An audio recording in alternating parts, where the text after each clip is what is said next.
How's it, legends, and welcome back to the Dan Halbert Show, where I have some pretty ordinary conversations with some pretty extraordinary people. Thanks so much for being here. Let's get on with today's show. Right, legends. Well, welcome back to the show. We've got a really special one today. A lad that's been, making some headway in the last couple of months, which has been really cool to hear about. So, Ethan Hooker, welcome to the show, bud. Yeah, thank you, Dan. Thank you so much for having me. It's awesome to be here. But thank you so much for giving me, obviously, the time today. It's been, I think, probably the last 2 or 3 months that there's been probably more chat about you than I guess you realize, to be fair. And there's Yeah, been, because I don't know how much time you spend on social media or on YouTube or any of that kind of stuff, but when there starts to be montages made of you and stuff like that, it's quite yeah. interesting how you sort of start to be portrayed and the popularity and how that goes up. So have you noticed that, and how's that been? I've seen it. I've seen like a subtle little increase and stuff like that, but I don't. I try not follow it on Instagram and stuff like that. I just try to stay away from it. Don't really let it get to my head, you know. Just try focus on my rugby as much as I can. Yeah, I think it's smart, but to be honest, it's one of those things where I think the more you look, I always find you can have you can have so many positive comments, but then you see Yeah, the one bad one and you just think, what the hell? yeah. Um, And all it takes is one bad game, and then all of a sudden everyone's against you. So I yeah, always I mean, say, yeah. would you say like you're a confidence player, or do you think you're quite sort of consistent? Um, I would say I'm more consistent. Yeah, Okay. I wouldn't. Obviously, I build on a good game and stuff like that, but I go into every game not thinking about my last game, you know. Otherwise, the last game doesn't matter anymore. It's like, but this game now, just need to get that one good moment, and I feel like the ball keep rolling from there. Yeah, that's fair play. I think it's probably a better way to be. I mean, I know with my golf, geez, man, I'm such a confidence person, and I think sometimes when you get onto that first tee and you're like, oh my word, it's just not happening at the moment. I can't get it going. What's going on? And I hate Yeah, that feeling. yeah, that is true. The more you overthink it, the worse it becomes. Yeah, and the more you start to try harder. It's funny. I've seen Yeah, there's a couple of Springboks over the years because obviously as South Africans we all you watch so much block rugby, and there's some guys who it's really quite sad to watch at the time, but you kind of see them trying so hard. yeah, And actually, when they were at their best, was when they first came onto the scene, and there was like almost a yeah, lack of fear. yeah, yeah. No, Um, definitely. That's something I don't want to happen to me because, like you said, you've seen it happen to so many people. I don't want to get to the somewhat like my peak and then just fall off from there. I just want to get to the peak and just keep going. You know, don't want to fall off. yeah, but you seem quite level-headed, so that's always it's always a little bit better like that. I think if some guys are sort of really up and down, it makes it quite tough sometimes in the down moments to really sort of Get yourself yeah back to up. Yeah, okay. yeah Yeah. and to make sense of things. But I'm quite interested. I don't know if there's any other guys. Have you been interviewed yet? Because I haven't seen anything on Spotify or anything like that, and there's a reason for this question. So I have done a podcast. It was maybe a year and a half ago, but it Okay. was for a smaller Instagram page. Yeah, it wasn't anything big, but Okay. nothing big, no. Well, could you? Okay, so I think this will be sort of because you've got quite a bit of attention over the last couple of months. I'd be quite interested to hear, and I think for people who then listen to this, for them to hear a bit more of your backstory, and you know, wherever it starts, or whether you're comfortable talking about prep school and high school. I know you went to Westville, Yeah. and how that sort of progressed, and then into the under 20s and stuff. So. Could you just talk a little bit about your history and sort of when you started to enjoy rugby, how that progressed, etc.? So primary school, obviously, I was one of those kids that just played every sport under the sun that they had to offer. And I've sort of found myself just enjoying all sports and just loving sports as well. I didn't really favor any kind of sports. And so into high school, it sort of fell that way as well until I'd say about grade 10, which was 16 years old when I made the Bronco on the side for rugby. That's when I first started to then prioritize rugby, and I felt I had more like I enjoyed rugby a bit more than all my other sports. So then grade 11 happened, was COVID. Didn't play much rugby, but then grade 12 happened. We had sort of like a Craven Week kind of thing. We just played 3 games. But that's when I really started to enjoy my rugby and really thought that I do have a possibility of making a future out of it. Unfortunately, we didn't play too many games. I think we only had three schoolboy rugby games before COVID hit again. We were cancelled again. And then from there, actually, I had nothing coming out of high school. All I wanted to do was go to university or something like that, or just get some kind of shot at playing rugby for university, especially like a Marties or Tix or something like that. And then one of my agent actually contacted me. He wanted to sign me and stuff, and he said he believes the best chance would be for me to go to the Sharks. Just through, I wasn't at the academy, but I wasn't on a contract or anything like that. I would have free studies there, but then I'd also just join like their contracted group at the time, and I thought, where else better to start your rugby career than being part of a contracted group, even if I'm not actually contracted myself. So yeah, that's kind of where all the whole shark story kicked off. It got quite serious there once I started making the under 20 side and 21 side. And then, yeah, I think I just put my head down. I worked quite very hard. And then next year came, I was captain of the side. And that's when they decided to offer me a contract. And it, yeah, all kicked on from there, I'd say. Yeah, fair play. And you've come into a Shark side that, I mean, cheapers. If you're coming through school and thinking, well, like what kind of franchise team do you want to be part of to be around guys who can give you the best knowledge going forward? I mean, I don't think you could have landed yourself in a better position, seeming as who you've got around you at the moment. Yeah, no, I really did get lucky. I mean, some guys making their debuts for their like first level, like first team level, as a Sharks or Stormers fan. But mine's basically it's not a normal Sharks team. It's basically the Springbok team. So yeah, it's getting both the best of both worlds there at the same time. Yeah, there was a bit of a video coming. And they sometimes video the guys coming out of the changing room into the tunnel, and Yeah, I mean, it was obviously, as everybody knows, of the Sharks team, but you just put a green jersey on, and it was like maybe one or two guys that just wouldn't have been in the the box yeah, setup. exactly. And it's normal for other teams, but this team is not normal to be a Bok, to be a non-Bok. Yeah, Yeah, yeah. yeah. So who's just out of interest, like since you've joined, has there been guys that you've gravitated towards more and who've been more helpful, or you found better friendships with, as you always do as human beings? Has there been guys that you found more in common with? So I'd still say I'm probably closest with my junior mates, so the guys that I went under 19, under 20, under 21 with. So I levitate towards those guys, and then lately, well, yeah, I still levitate towards the younger guys within this first team squad. Just simply because we have more in common, not life's not as hectic for us. There's no wives involved and stuff like that. So I think we levitate toward those guys who like to enjoy themselves on the weekend and go out like that. But yeah, we're friends with everyone. Everyone gets along with each other. But I would say I levitate towards the younger guys, more my age group. Yeah, Yeah, there's been, I mean, Jeepers watching you've come through at an age group that's been pretty special. I mean, someone like Lorenzo has just been pretty yeah, unreal to watch coming through as well. That must have been quite fun to play with yeah, him.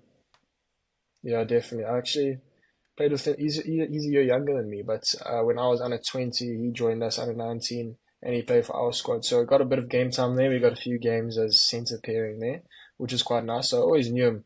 And we went to the junior box. We played well, and I think junior boxing. I first realized that he's good. This guy, and he was playing out of position there as well. He was playing wing, and I said to myself, Right. this guy's good. And then yeah, he was always gonna come join us. It was just a matter of when, and yeah, I'm glad that he's here now.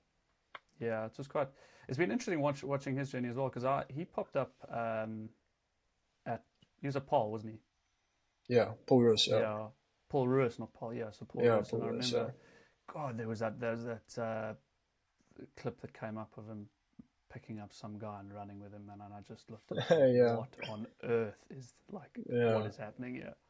yeah, exactly. He's one of those schoolboy wonders, yeah. Yeah, yeah. That was actually a question Yeah, I had for you as well. Guys get dubbed as kind of like physical rugby players, right? So it's quite a strange yeah, thing in rugby because everyone's physical, but you look at yeah, guys like Damien Dialendi and they'll be, I don't know, looked at as or dubbed as physical. And yeah, you seem to have got that tag as well. So yeah. what, why does that happen? Do you think it's a mentality thing, or do you think it's just? I'll give you a different scenario, right? So because Okay. I presume play quite a lot of cricket. I did. I sort of dropped it when I got to grade 10, but I did play Of some course. cricket, yeah. Yeah, of Yeah, course. So yeah, someone like Jacques Callis, they would say bowls a heavy ball. yeah. Now, I don't even know if that's possible, but guys would say it comes onto the Yeah, bat differently, and there's no yeah, reason why because he's bowling at the same pace, etc. But if yeah. you look at then again coming back to rugby, someone just hits differently. Do you know why that Mm. is, and why potentially you've been dubbed as that? I would say it just comes down to, like you said, everyone in rugby has to be physical. You're not going to be physical and not play rugby. But I think it just comes down to how dominant you are when those physical matches come. So you get Mm. those one-on-one matches, those two-on-one matches. I think it just depends on how often you find yourself in those physical battles and how often you're winning those physical battles. I think if you get yourself winning a lot of those battles, I think people start dubbing you as physical. Okay. And is that something when you're playing that? Because who was I? I was listening to something. Oh, I'll tell you who it was. It was your under 18s Westville coach, Mr. Was it Mr. Yeah, Zulu? yeah, Mr. Zulu. Because he put you at eight for a little bit because there was some Yeah, other yeah, guy who was playing at centre, I believe, and he just yeah, said, you know, you love the contact, and I think that's probably part of it is actually going and searching for it and actually really enjoying the physicality itself. yeah. I crave contact, especially in a match like that. I'd love to get the ball and just carry as hard as I could. Sort of get like an itch when you see yourself lining up on a scrum about a carry. But yeah, I didn't. It's just one of those things that I struggle with that at wing. I don't really get as physical there at wing. So it's a bit of a different game that I have to learn. But I don't like being after a game on a Sunday morning. So I mean, you feel your body sore. I enjoy that feeling. I know that I've worked hard. Yeah, I think guys, I mean, you get it now to a certain point, but geez, I played a rugby game about 5, 6 years ago, and I hadn't played since, geez, honestly, Yeah, grade seven. yeah, And but I woke up and I could not move. yeah. It was Tough. horrific. It Yeah, it hurts was you. horrific. Yeah, but they normally say it takes, yeah, 4 games and then you're into it from there. So after our fourth game of preseason games, or you get used to it, but it's you still get a bit sore, but it's not as bad Yeah, after that I fourth can game. understand that. I Yeah. think to be fair. So, um, so how's and then looking at sort of training and that kind of stuff. How do you manage that and all your gym time, all your training time, all of your rehab time? Is that quite a chore for you, or is it something that you find quite easy? No, it's become part of my life, and I've always been someone that will have to do some sort of exercise every day. So coming in the morning, you start quite early, 7:30, 8 o'clock. You get your gym done, and you're with your friends all the time. It's not like it's a chore. It doesn't become a chore. It's just you're always having fun with your friends and stuff, and everyone has similar personalities and similar loves and stuff like that. And so you just find yourself doing what you love with all your mates 24/7. I mean, it's not a chore, it's not a job for us actually. It's just more of a lifestyle. It's what we were always doing before that. Did you think that, I mean, going up through school and stuff, that this was going to be what you were absolutely going to do? I know you didn't have anything when you finished school, but like when you, was it still, even if you didn't have anything sorted, that that's still what you wanted to do? It was definitely what I always wanted to do. But there was lots of points in my life where I did think that this is not going to happen. It's not for me. Things just didn't quite turn out how I wanted it to go, and I sort of felt myself stuck. I was like, okay, I might have to search other different like career paths and stuff like that. But it was definitely what I always wanted to do. Mm, mm.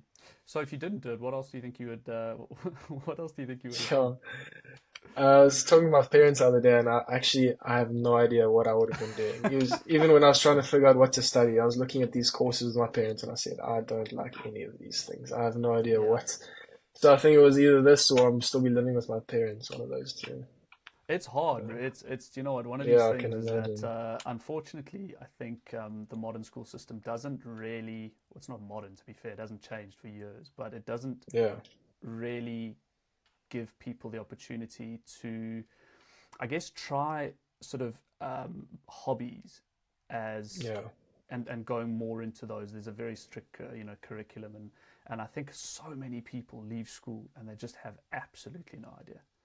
No idea what to do. And I was in that same boat. I won't lie to you. I had no idea. My only interest was rugby at that time, and I didn't know what I was gonna do. Yeah. But that's lucky. I mean, or not lucky, but I guess there's luck in there. There's luck in everything, I would say. But it's nice that you've been Yeah. able to find something that you're so passionate about. So I heard it was an interesting quote that you mentioned. It's on your Instagram. It's a video of you talking about the Currie Cup final, Yeah. and your quote was, and I can't remember the question, but get as far as in the professional environment.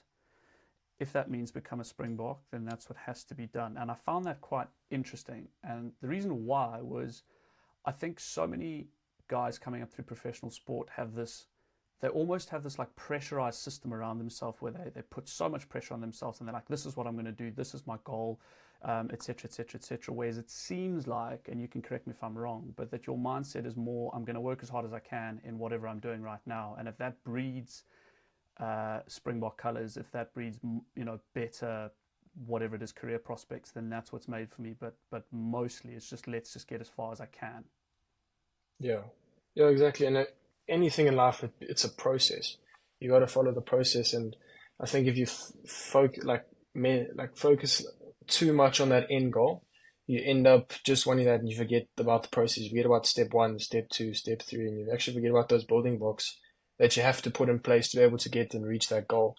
So if I tell myself, Springbok, Springbok, Springbok, Springbok, forget the gym sessions I have to put in, the extra work I have to put in, the training sessions I have to put in, and ultimately I actually don't end up getting to that spot. So I just try to tell myself, obviously in the back of my mind, that's the end goal. But right now I need to conquer this day or the next day or the next day, and eventually that will just come towards me, will come to me. Yeah. Yeah, it's interesting when you start looking at, I think, life a little bit more like that, where it's not a. I think we've become, because of like social media, everything's so instant these days, and even just general life, like you turn on a light switch and you've got light, you boil the kettle, we don't have to wait for anything these days.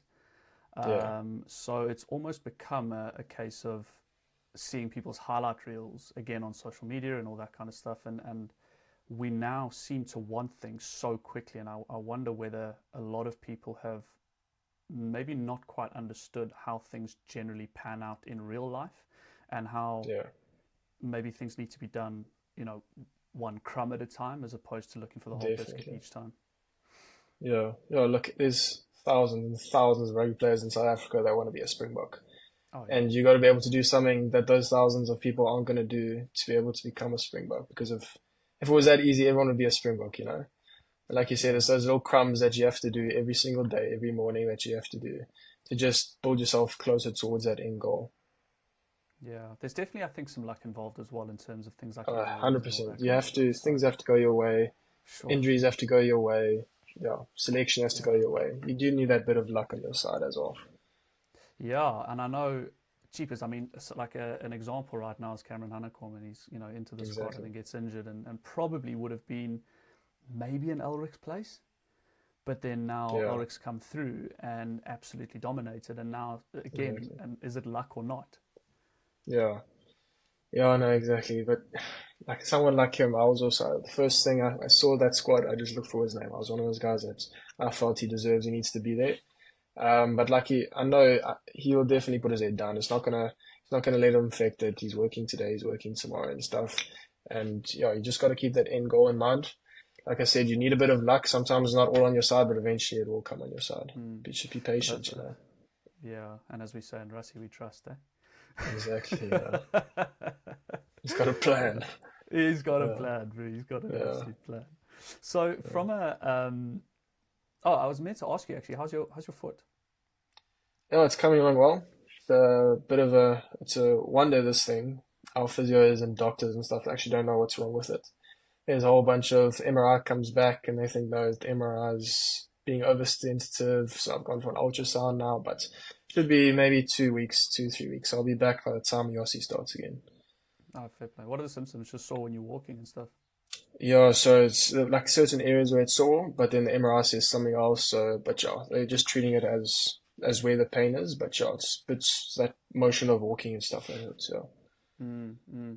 And what's yeah. so looking at like URC and all that? I mean, were you someone who traveled a lot before rugby, or has this been quite a new experience for you?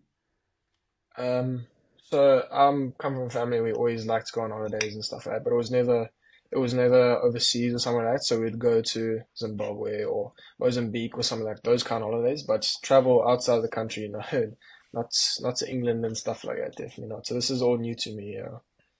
Have you? Because I don't actually know. You actually have toured yet, haven't you? Yeah, yeah, we just came back from tour. Yeah, this is where I hurt my Yeah. foot. It was in Oh, I Italy. see. Yeah, Okay, so you've heard it on tour. Okay, that makes sense. yeah, What's it yeah. like? Is it quite a nice thing, or is it one of those things where you miss home a little bit more? No, tour is awesome, man. It's with your mates 24/7. You always say on the first week, you're all so keen. By the third week, you're seeing the same faces every day. You just want to go home.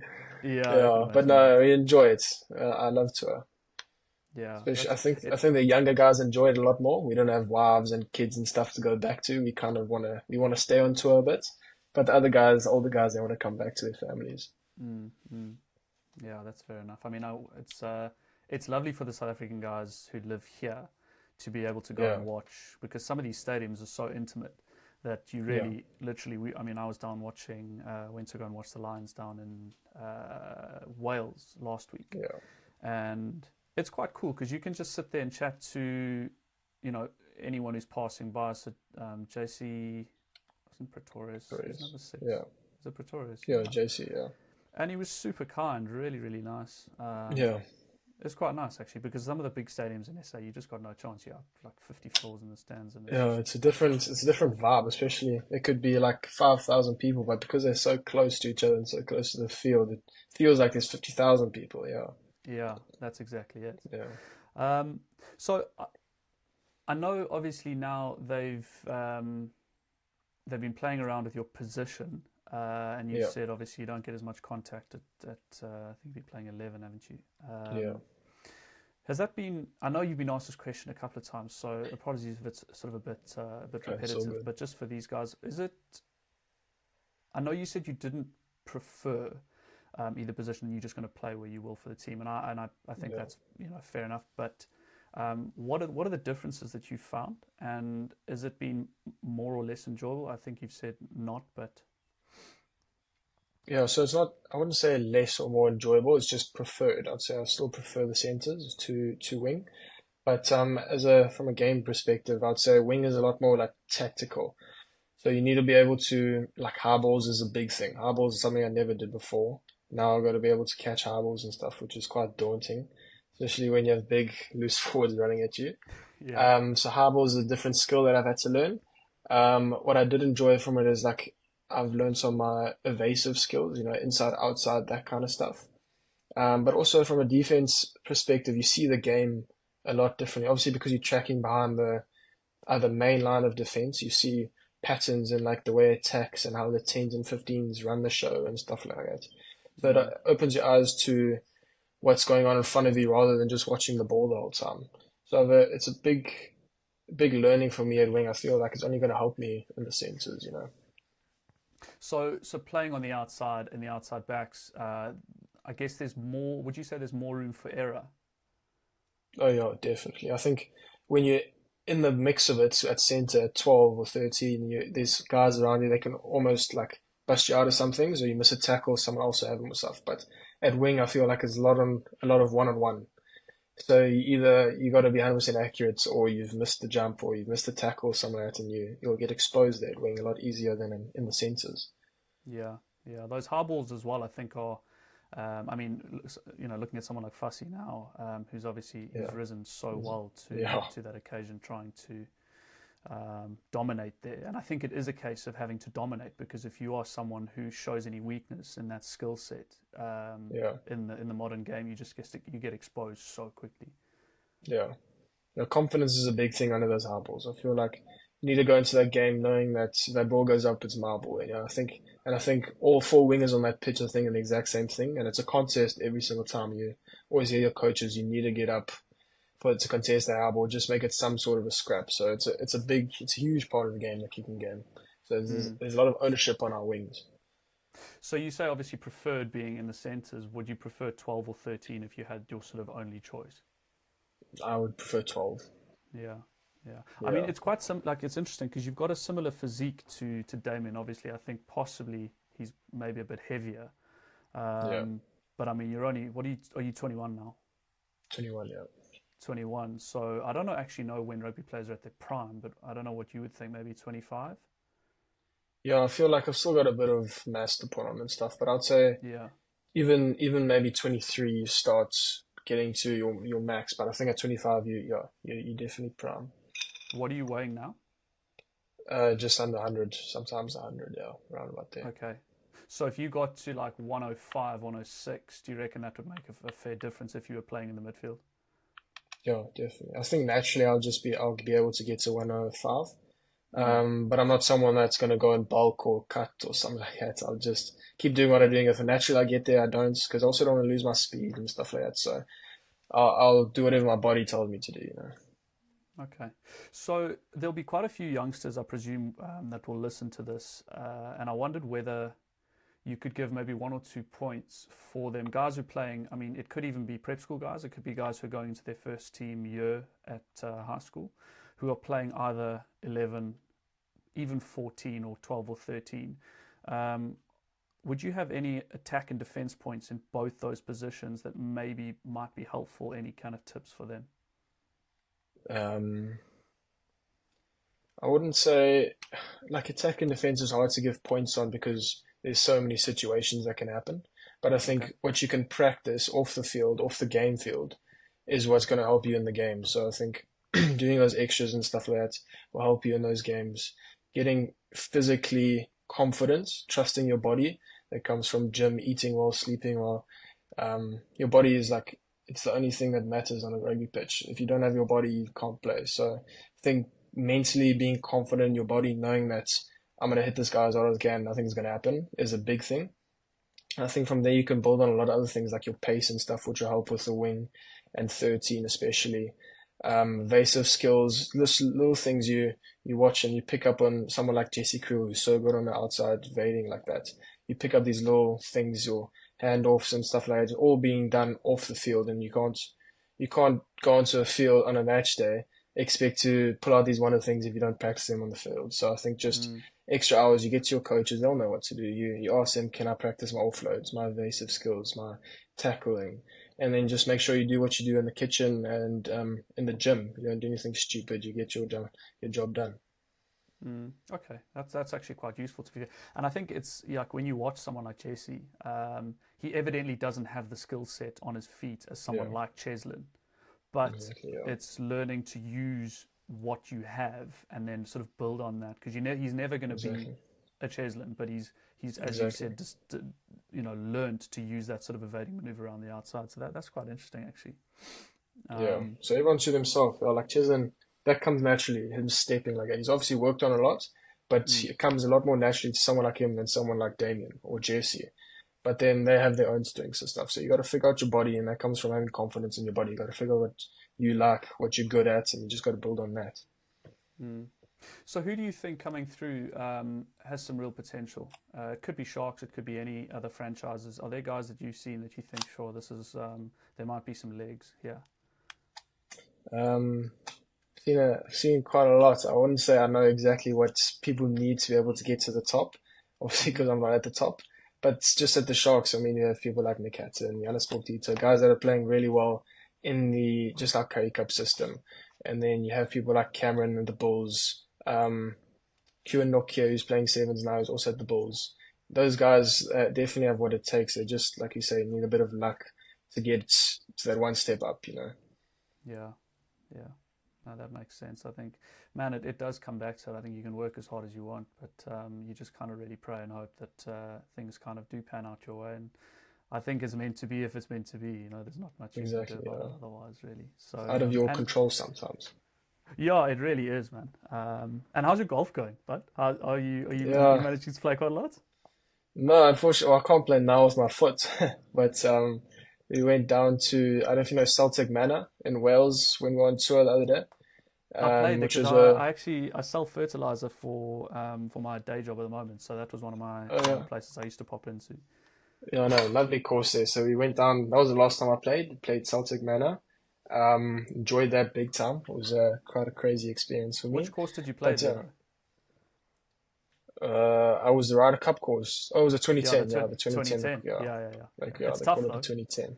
Those par five. I've never played a longer par five in my life. Can let your drive as long as you want, just 3 wood as long as you want, and you still have like a 60-degree. And now it's crazy. Yeah, yeah, you've got to hit it Yeah, straight as well. I played it yeah. with my mom a couple of years back, but there it gets really Okay. wet because it's Yeah, obviously Wales, definitely. and if you Yeah, miss the rough, I mean, if you miss the fairway, you've got no chance. yeah, definitely. And that rough is thick, eh? Gee. Yeah, You're not getting out of there with one shot. I found you need at least 2 shots to get out of there. Yeah, yeah, it's yeah. hard, man. It's hard, but yeah, it's it's quite a nice thing to be able to. I think golf for everyone because you can. It's because the handicap system. You can obviously play.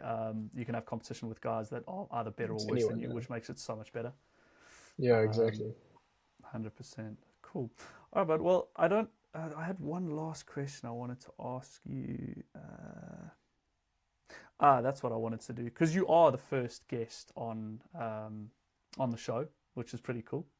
Yeah. So, is there anything that you would like to leave as a little point or something that's really helped you for anyone out there that's either playing rugby? It doesn't have to be rugby based, but it could be just anything that really helps you day to day, etc. Sure. Put me on the spot. Eh? I know. Sorry, you can have some time to think an No, it's email okay. if you want. Yeah. Um, I think what I found works for me is getting into a routine. So you know exactly what your day to day looks like. You've prepped the night before. And just what I try to do is every gym session, every afternoon session, every skill session we have, I just try to do something extra after that every single day. And you get into a routine of just doing a little bit more than the majority of people every single day will add up in the long run. Just little crumbs, eh? Just little crumbs, yeah. Awesome, dude. Well, listen, I truly hope you, yeah, find some green and gold in somewhere sprinkled in the future, and it's Thank you, awesome. Dan. Thank you so It's much. gonna be great to see you carry on playing for the Sharks, but and I really hope that foot heals up well because it's been awesome watching you play. And I'm not gonna say anything in terms of like where I think you're gonna end up, but I think it's gonna be quite an exciting thing, hopefully, to watch you. So yeah, thank you so much for coming on. I really, really appreciate it, and I'm sure everyone listening is will really benefit from this chat. Yeah, of course, Dan. Thank you so much. It was awesome to be here. Thank you for your time. Perfect. And we're going to play some golf. Definitely, definitely. Okay. Lekker, bud. All right, Cheers. then. Well, listen, Thank have a you. great Bye. day. And yeah, Thank we'll you. catch up soon. You too. Thank you. Cheers, Cheers. bud.